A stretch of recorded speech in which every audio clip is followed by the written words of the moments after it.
The cruelest thing Nia did was laugh in my face and say, "You're not a man anymore."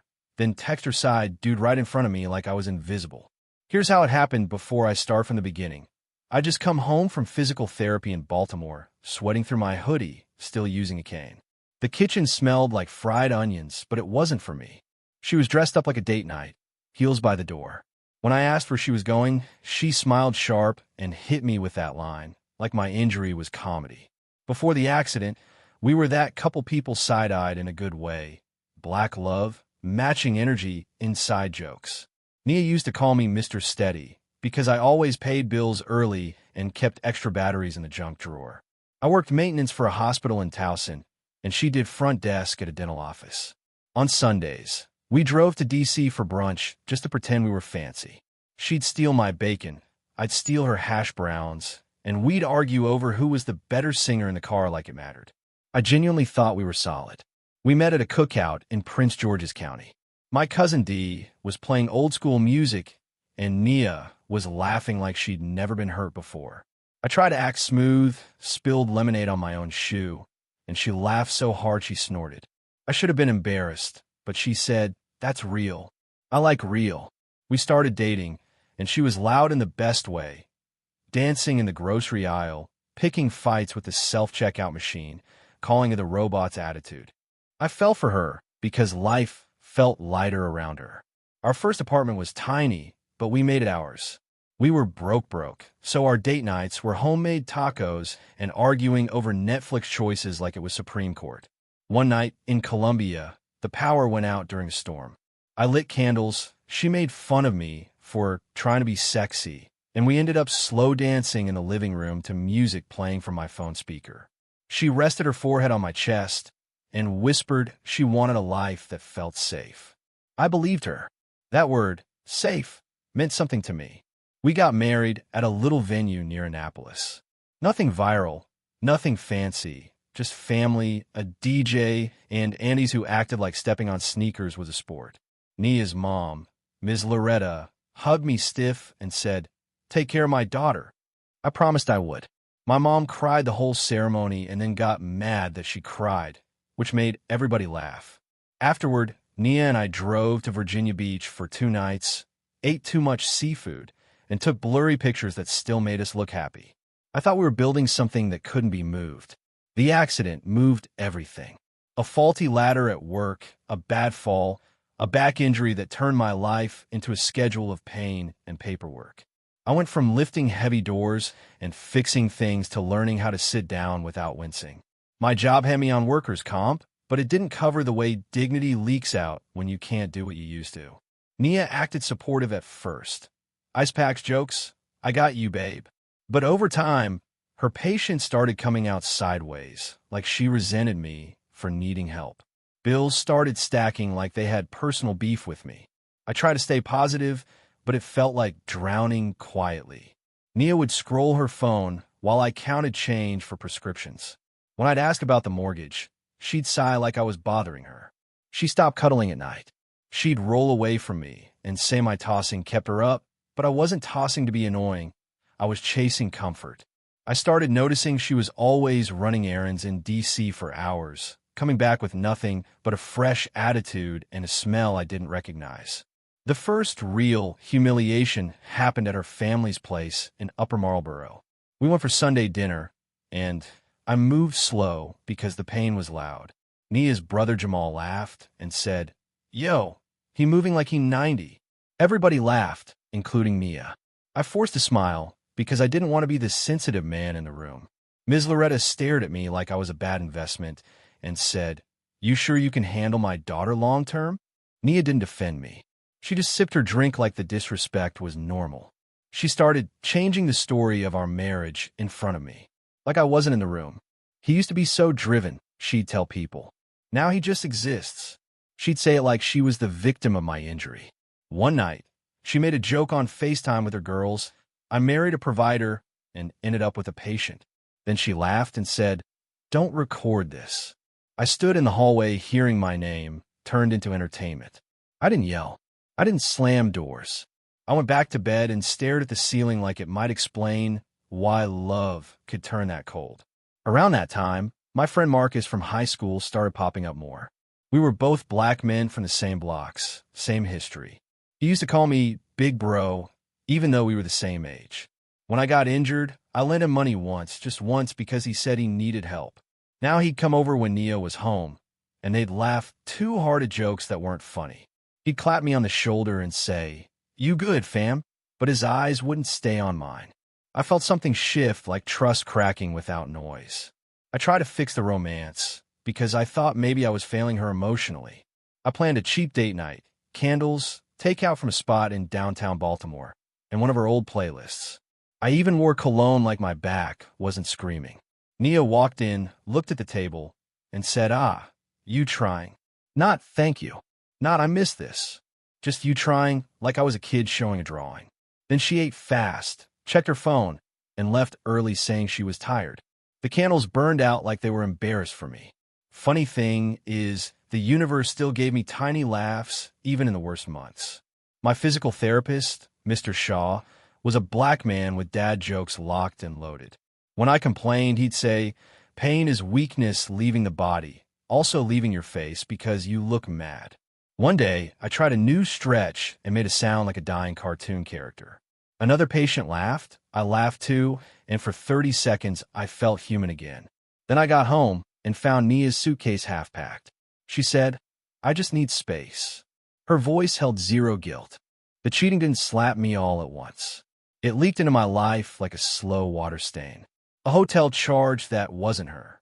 A receipt in her car from a restaurant in Arlington she claimed she'd never heard of. Her phone suddenly never leaving her hand. She started wearing perfume to go to Walgreens. She'd come home smiling, and then see me, and her face would reset into irritation. One night, I woke up and heard her in the bathroom whispering, "I miss you too." When I asked who she was talking to, she said, "My cousin." Then she laughed like I was stupid. The day I knew for sure was brutal and small.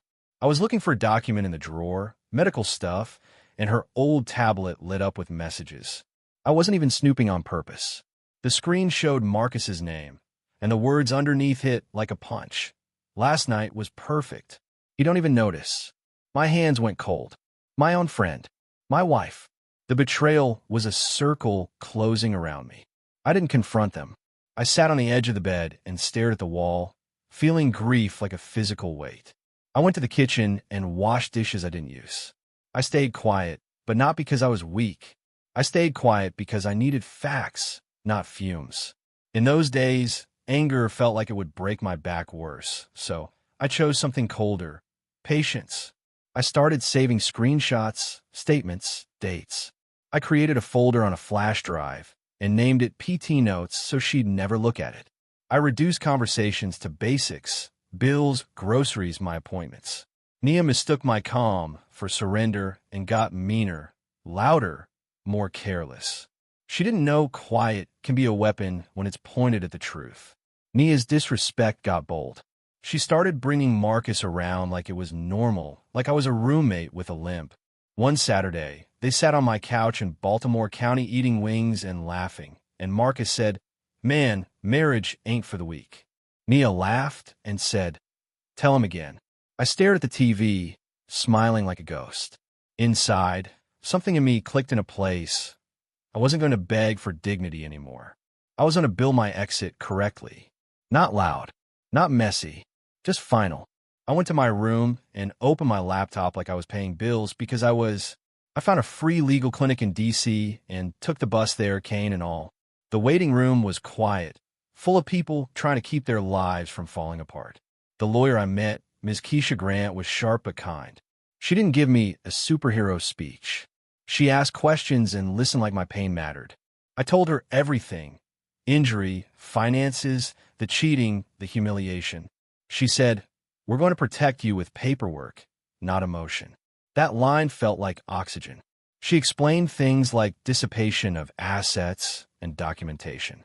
I left with homework and a weird calm settling into my bones. Back home, I started acting even more normal. Nia hates when she can't read a room, so I became unreadable. I also started improving quietly: therapy, walking longer, eating better, saving money like my life depended on it. Funny part: Nia suddenly started flirting with me when she noticed I wasn't chasing her anymore. One night she said, "You've been looking different." I smiled and said, "Physical therapy is working."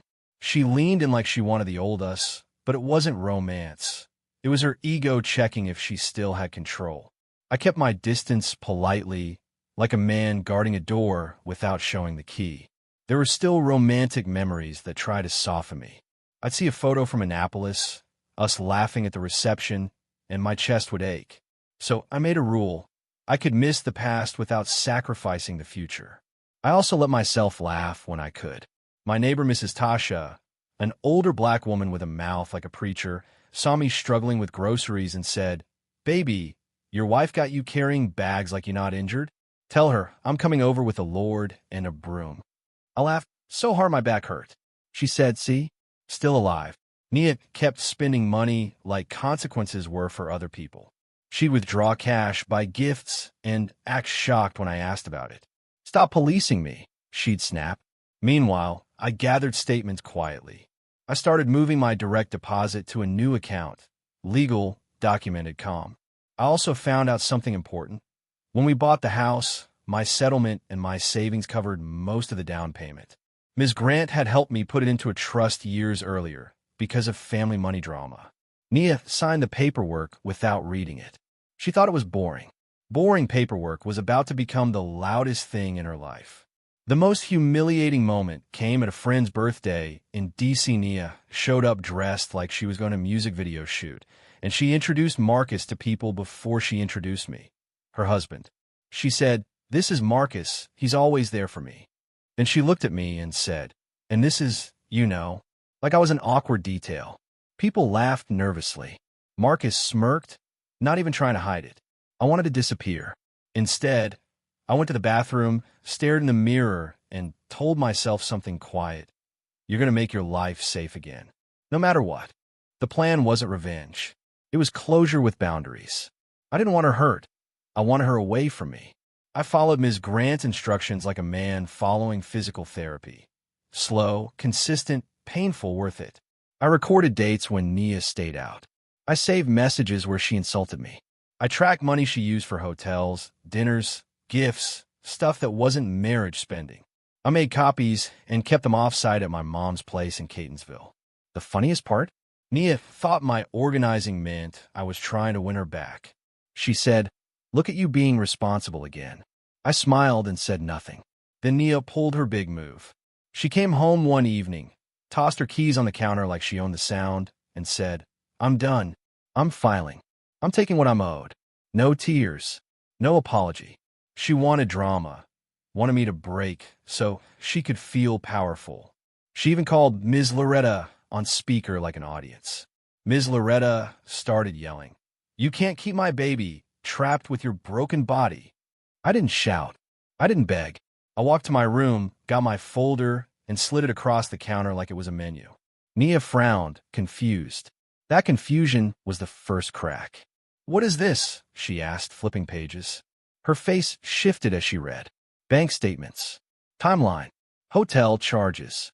Screenshots. The separation agreement draft. The notice about joint accounts being closed correctly, legally, and documented.